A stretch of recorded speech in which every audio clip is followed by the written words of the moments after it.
Plan दिखाने के एक दिन के बाद जब अमित ने राहुल को कॉल किया तो सबसे पहले तो राहुल ने उसका कॉल रिसीव ही नहीं किया। अमित ने फिर से एक दो बार और कॉल किया और जब एक दो बार और कॉल आया तो फाइनली राहुल ने कॉल रिसीव किया।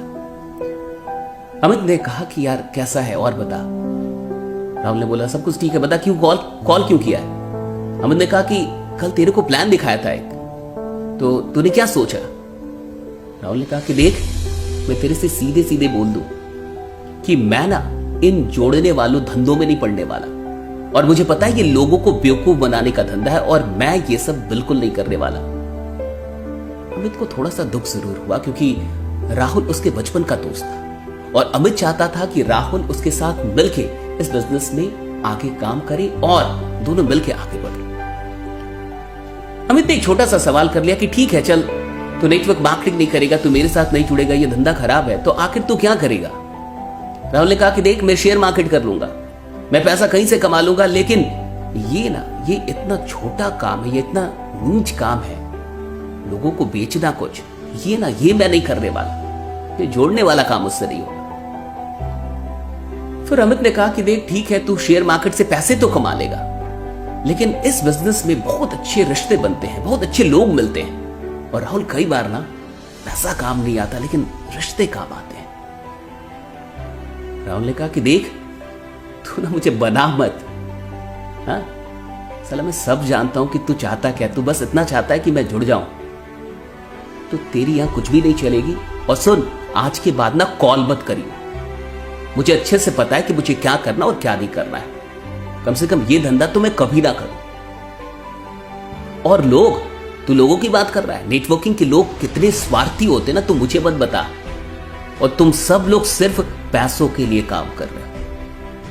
और इतना कह के राहुल ने फोन रख दिया। अमित को थोड़ा सा दुख जरूर हुआ क्योंकि अमित चाहता था कि राहुल उसके साथ आगे बढ़े, लेकिन फिर भी अमित के पास कोई ऑप्शन नहीं था। उसने उसको कॉल करना बंद कर दिया क्योंकि वो नहीं चाहता था कि जो दोस्ती है वो भी टूट जाए। और फाइनली अमित अपने काम में लग गया। लगभग 1-1.5 महीने के बाद एक दिन रात के 11:30-12 बजे के करीब राहुल का कॉल अमित के नंबर पे आया। अमित ने जैसे ही कॉल देखा वो समझ गया कि ये कॉल किस बारे में हो सकता है, क्योंकि इससे पहले भी राहुल ने उसे 1-2 बार कॉल किया था और वो कॉल तब करता था जब कोई वीडियो आती थी नेटवर्क मार्केटिंग के बारे में नेगेटिव, तो बड़े मजे लेता था। ये देखा, ये वीडियो देखी, देख ले एक बार जाके, देख ले इस चैनल पे, देख अच्छे से बाजार डाली है, अभी भी तू कर रहा है।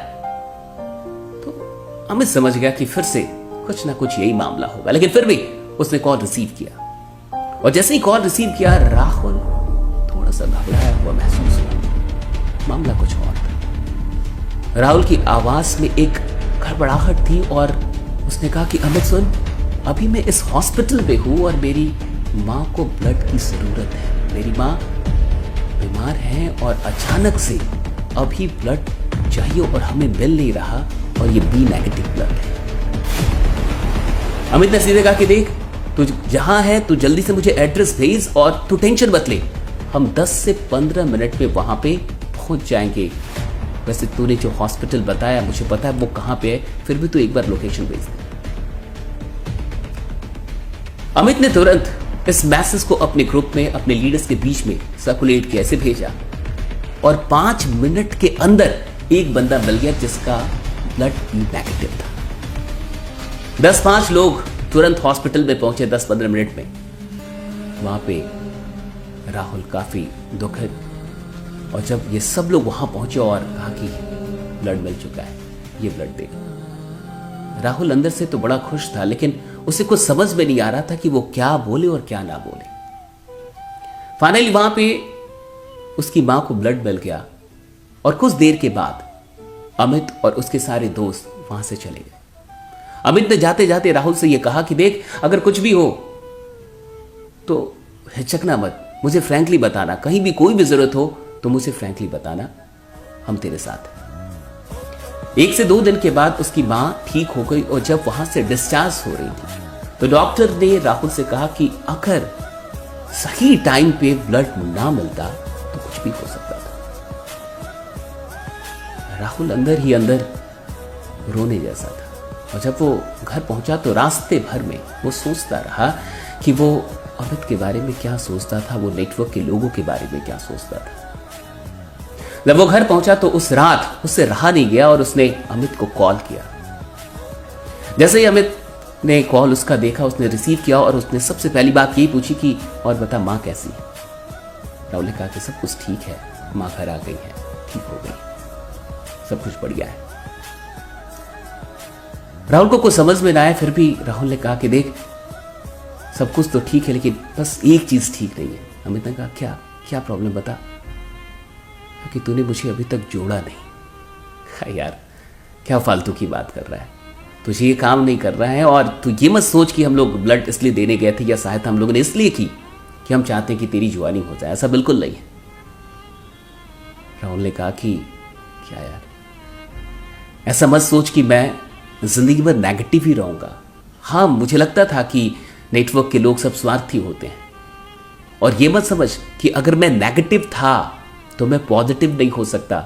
और अभी तक तूने पॉजिटिव लोगों को टीम बनाते हुए देखा है, अभी तूने नेगेटिव लोगों को टीम बनाते हुए नहीं देखा। ये वो राहुल नहीं है। मुझे जोड़ ले यार, मैं भी चाहता हूं इस परिवार का हिस्सा बनना, मैं भी चाहता हूं ऐसे लोगों के साथ रहना। और सुन, मैं दिखाऊंगा कि टीम कैसे बनती है। ये सारी चीजें हो गई और वाकई फिर राहुल अमित के साथ जुड़ा। और आगे क्या हुआ ये तो कभी और। लेकिन ये कहानी आपको कैसी लगी, ये घटना आपको कैसी लगी, मुझे कमेंट करके जरूर बताइएगा। और मैं आपसे कहना चाहूंगा, अगर आप नेटवर्क मार्केटिंग से नहीं जुड़े हैं तो एक बात हमेशा याद रखिएगा कि नेटवर्कर स्वार्थी नहीं होते। अगर यहां पे पैसों की बात होती है तो इसका यह मतलब नहीं है कि ये सिर्फ पैसों के लिए काम कर रहे हैं। नेटवर्क मार्केटिंग में आपको जीवन के बेहतरीन रिश्ते मिलते हैं, कुछ ऐसे रिश्ते जो खून के रिश्तों से भी बड़े होते हैं। और जिन लोगों को भी ऐसा एहसास है, प्लीज आप कमेंट करके जरूर बताइएगा। और इस कहानी को, इस वीडियो को सिर्फ अपने तक मत रखिएगा, और भी लोगों तक पहुंचाइए। बाकी मैं ऐसी ही और भी कहानियों के साथ आगे आपको मिलता रहूंगा। बने रहिए, जमे रहिए, क्योंकि आपका जीतना सुनिश्चित है। Thank you so much.